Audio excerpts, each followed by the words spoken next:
மாற்றி மாற்றி திட்டிக்கிட்டு எவ்வளோ நாள் தான் காலத்தை ஓட்டுறது? அவங்கவுங்க வேலையை பார்க்க வேண்டியது தான். இது என்னப்பா இது அப்படின்ற மாதிரி ஒருத்தர் பேசியிருக்காரு.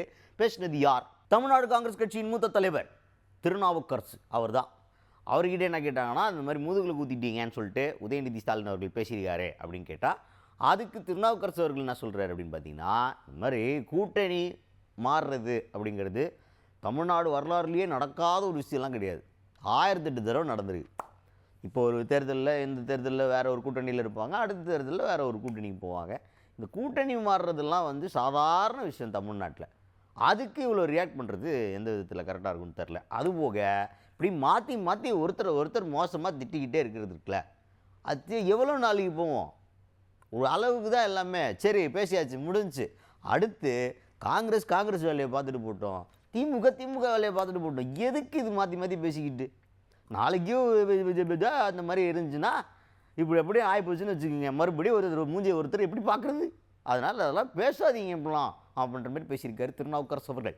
கூட்டணி கட்சிகளுக்கிடையே ஏற்படுவதும், அந்த கூட்டணி பிரிவதும், வேறு வேறு கூட்டணி ஏற்படுவதும் தமிழ்நாட்டிலே அதிசயமான ஒன்றல்ல.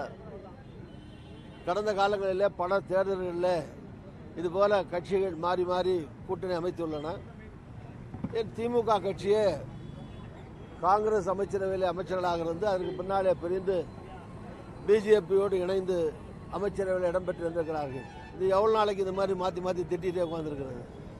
ஸோ திமுக வேலையை பார்க்கட்டும், காங்கிரஸ் வேலையை பார்க்கட்டும். இப்படி அவரவர்கள் என்ன காரியத்தில் ஈடுபடுறார்களோ அதில் அவர்கள் தொடர்ந்து செயல்பட்டு கொண்டு தமிழ்நாட்டுக்கும் தமிழ்நாட்டு மக்களுக்கும் தங்களால் முடிந்த பணிகளை செய்ய முற்படுவதுதான் சிறந்ததே தவிர ஒருவர் தரக்குறைவாக திட்டிக் கொண்டிருப்பது அவசியமில்லாதது, தேவையில்லாதது, அது நாகரிகமானதும் அல்ல.